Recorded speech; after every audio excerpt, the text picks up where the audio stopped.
Hey, I'd like to welcome you to another episode of Mission Matters. My name is Adam Torres, and if you'd like to apply to be a guest in the show, just head on over to missionmatters.com and click on Be Our Guest to apply. All right, so today's guest is Colin Foster, and he's co-founder and CEO over at BrainPower. Colin, welcome to the show. Thanks so much. Appreciate you having me. All right, Colin. So talking about skyrocketing direct-to-consumer growth. So lots of business owners, a lot of entrepreneurs, a lot of executives that listen to this show, and this is a hot topic. So I guess just to get us kicked off, when did you get obsessed with direct-to-consumer growth? How did that take place for you? Well, it's actually kind of a funny story. So kind of a random story too. So back in 2014, I actually invented the almond protein industry. I basically found a way to take the fat out of almonds called defatting. I did it using the same process they do it with like powdered peanut butter. And I created the first almond protein powder. And this was during the time. Yeah. What year is this? What year is this? 2014, right at the beginning of 2014. Wow. If you go, so like I launched it and it was crazy. It was, it was right at the time of like the vegan. I just bought almond milk for the first time, Colin. I'm not joking. Last week. Really? So I was just throwing that out there. I like it in coffee sometimes. I know you were at a coffee shop earlier, but I like it. And I was just like, let me try it with cereal. Go ahead. This is totally nothing to do with the interview. Sorry. No worry. No. I feel like I got a celebrity in my presence. Good job, that's man. Hilarious. Thank you for that invention. Go ahead, please. Yeah, I appreciate it. Well, what's funny is I caught it right when almond milk really started to gain some traction. And then it was also the plant-based movement had really gained a lot of traction going into 2014, 2015. So I got really lucky and I hit a good wave. The funny thing that I always like to tell people is I built it up and then sank it, right? So I was hoping you didn't say that part of it, but it's okay. Go ahead. We're entrepreneurs. This is a real show. So everybody listen, I told you. Go ahead. Yeah. Well, the thing is, it's kind of funny because I have so many insanely good nuggets from the painful part because I was really early. So like 2013, 2015, 2016, Facebook was killing it. We were really, we were very spoiled.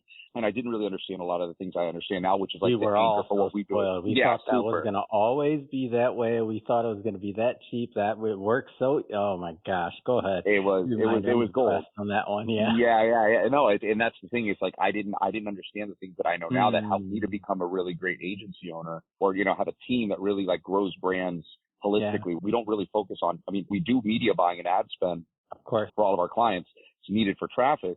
But it's not, it accounts for about 25% of what we do. There's, the remaining 75% is dispersed across the entire DTC ecosystem, across individual ecosystems compartmentalized in there. So I learned all of those things by going through the problems as they happen, understanding unit economics, the financial ecosystem, understanding like what's your cost of goods, what type of implications that have on your contribution margin, like where does all that stuff work, and when my cost of goods was skyrocketing, and my profitability was tanking and it wasn't something that Facebook could fix, that's when I learned, oh crap, I actually have to really pay attention to my COGS. I have to pay attention to my margin. I have to launch new SKUs that are, more profitable and create, better incentives for retention. So I learned all of those things because as I couldn't ride the wave anymore. The wave kind of fizzled out and I'm like, well, crap, what do I do? And I wasn't prepared for it. And then things started working, but I wasn't experienced enough on how to like really make them efficient. So it just eventually fizzled out. But, at the time it was super painful. I have some really like hilariously funny stories now, but when I was going through them, they were like ungodly painful. The amount of pressure I had to investors, it was a lot. It was a lot to bear. But anyway, so that's how I got involved in the space. I didn't start off in e-commerce. I was trying to do retail. I ended up getting put in touch with a consultant who basically said like, hey, I've got an agency, I could teach you how to do it. Sat me down for 15 minutes, told me, started explaining direct response advertising and all this good stuff. And I'm like, this is what I'm going to do for the rest of my life. This is it. This is what I've been waiting for. This is what I've been looking for. And I just went full throttle into, spending money in consulting. And then he had an agency and I was like, hey, I'll tell you what, I'll still keep paying you for consulting, but I'm even going to do intern work for you for free because I want to get in the back of these accounts. So he was gracious enough to let me do that. And he's still one of my best friends to this day. And so that's how I got into it. And then eventually after Almond Pro was the name of the company, after that kind of fizzled out, I was doing some consulting and then fell into the agency world just by luck, Now, from what I can see, it's mostly CPG, or do you also do on the service side at all? Let's just start kind of broad, just to start. Yeah. Predominantly it's consumer goods, right? Yep. We're vertically agnostic. So it's not like we focus on any specific vertical. We've got electronics, we've got direct to consumer meat products. We've got, toys. We're literally, we're across the entire game. What do you favor? And there's obviously not a right or wrong here. I just always like to get into somebody's psychology on this because I feel like there's service guys, there's CPG guys. What do you favor about the CPG side of things? I'm a big direct response marketing nerd. So I really love strong, unique selling propositions. I'm not big, in the service game, you're looking, if we're discussing like B2B, it's lead gen. You're doing lead nurturing, it's a different style of sale. I like the ability to leverage human psychology, offer development, digital infrastructure, the artistic side of it, creating landing pages to make people want to buy things. Like that to me is just the most fascinating thing in the world. And if you're a bit of an artist, but you can't paint, I always say if you can't paint, you can make a landing page, right? I'm a terrible artist when it comes to painting, but when it comes to landing pages, whenever I bring like my creative juices to our teams, landing pages, they always come out. Now, I'm not trying to elevate myself too much. It's just like I'm good at it. It's all right, man. I love it. I've never heard that, by the way. And I agree, like, wholeheartedly. If you can't paint, you could do a landing page. It's still artsy. I'm in. I love that. and they come out great. And then you have a great designer. They can take your idea and turn it into, something that looks even better. So that's what I really like about. I like the creative nature of it across the copywriting and both the digital design, the whole, and then just how traffic mobilizes and monetizes. It just really fascinates me. It always has. And that was what hooked me. And I was like, this is what I want to do. And that was exactly why. So that's my preference. But we're a service business. So I do some outbound marketing too with like, lead gen and booking, lead gen to book a call and, basically doing CPAs and CPLs and stuff. So what's interesting to me about your background is because especially since you've been doing this so long, like especially with, since the early days of Facebook and all that, which for those that don't know those days doesn't matter to recap now, but for those that do, you get it. So that being said, your answer to this next question, I think, provides a unique perspective because you've seen so much evolution. Like what should DTC, what should brands that are concerned with trying to grow in general, what should they be thinking about right now when it comes to direct to consumer? Well, number one, I think one thing that kind of left behind a lot is really understanding unit economics. Understanding your cost of goods relative to the products you're selling. We always say that it's not what you want to sell, it's what people want to buy.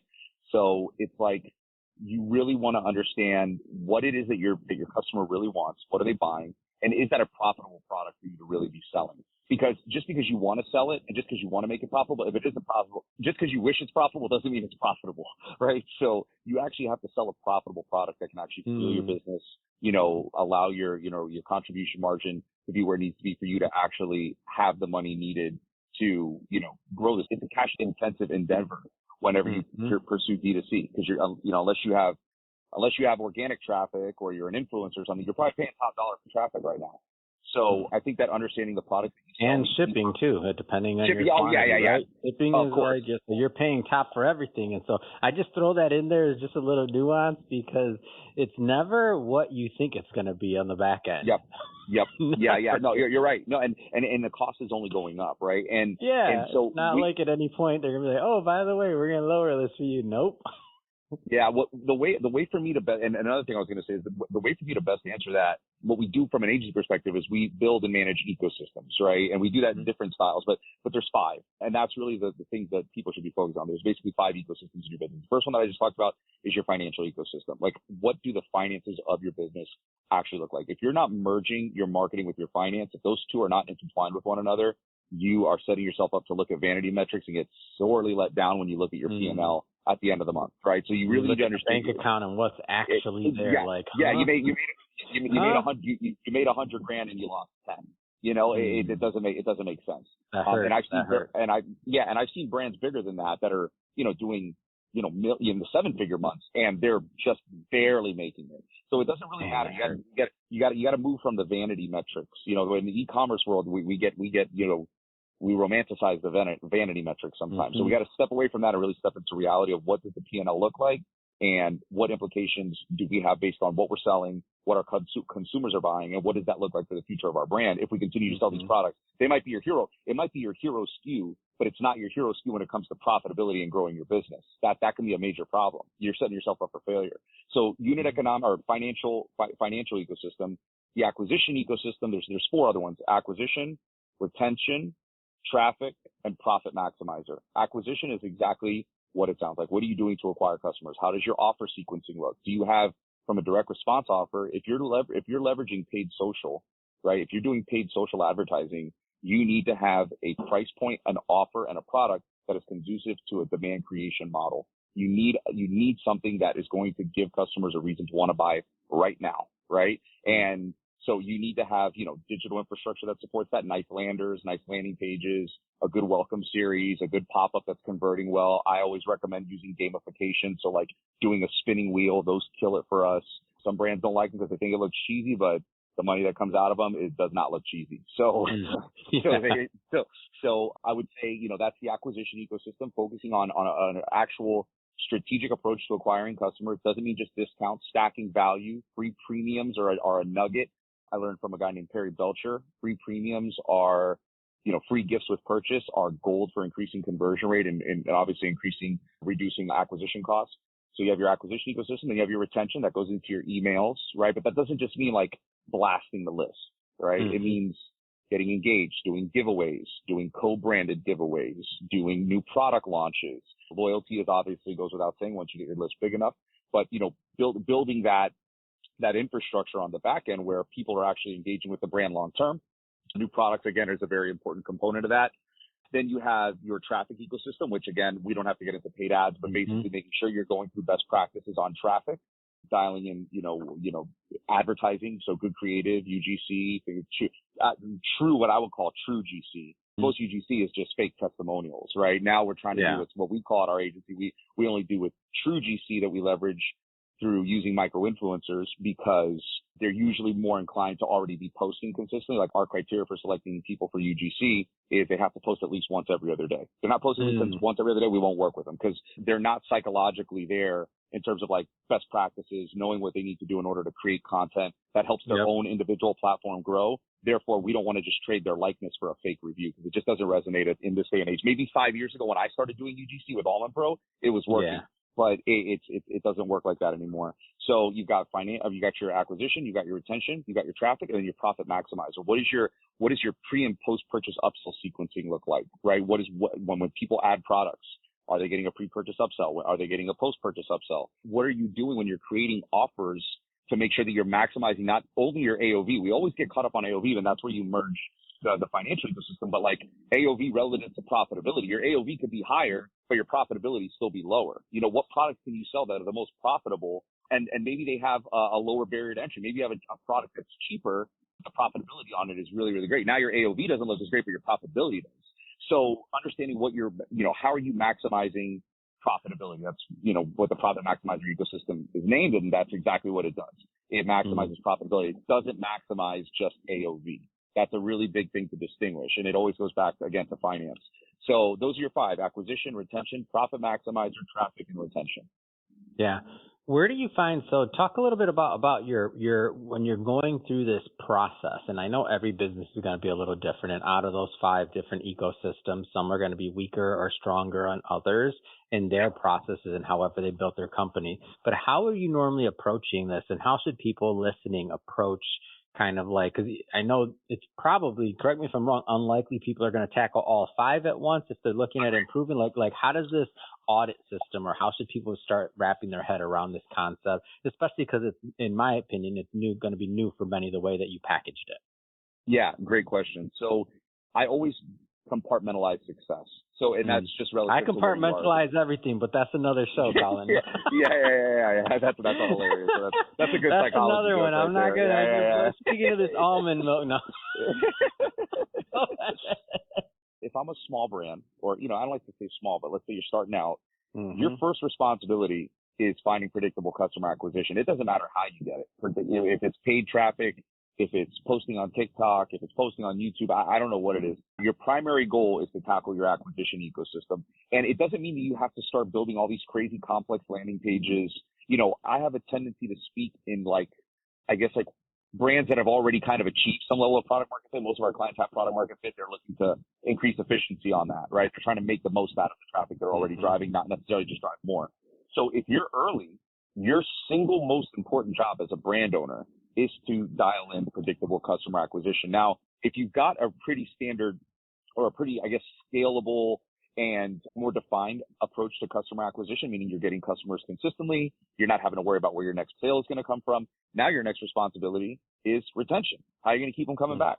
How are you going to keep them coming out? If you sell a non-consumable, what new products are you going to launch? What horizontal SKUs are you going to be able to get people to buy that's going to make them want to, continue to support the brand? Obviously some brand messaging in there. So now if you've got predictable customer acquisition, now you need to focus on retention, right? That's your next order of business. And if you're in a position where you have retention, now you need to make sure that you're making the most. And this is a subject for debate. I think my business partner would probably debate me a little bit on this, but he would probably say that the profit maximizer would come in after acquisition, because you want to make sure that after you've got acquisition, now you can take that existing acquisition and just increase the profitability on that with the profit maximizer ecosystem, and then probably go into retention. So first thing it would be is figure out, can you get predictable customer acquisition? Can you then find ways to retain those customers and also simultaneously make more money with them? And obviously, if you're doing paid traffic, there's implications there that you have predictable customer acquisition, assuming you're not losing money. And then financial ecosystem, if you're starting out and you haven't launched an ad yet, really take a look at your unit economics. Really take a look at your business and the product that you're intending to sell. If you've got 30% margins on a product that is a non-consumable, you are basically setting yourself up for failure, right? Like there's just no way for you to be able to sustain the cost of traffic on a single purchase product with such low margins. And again, it's not what you want to sell. It's what people want to buy at the price they want to buy it at.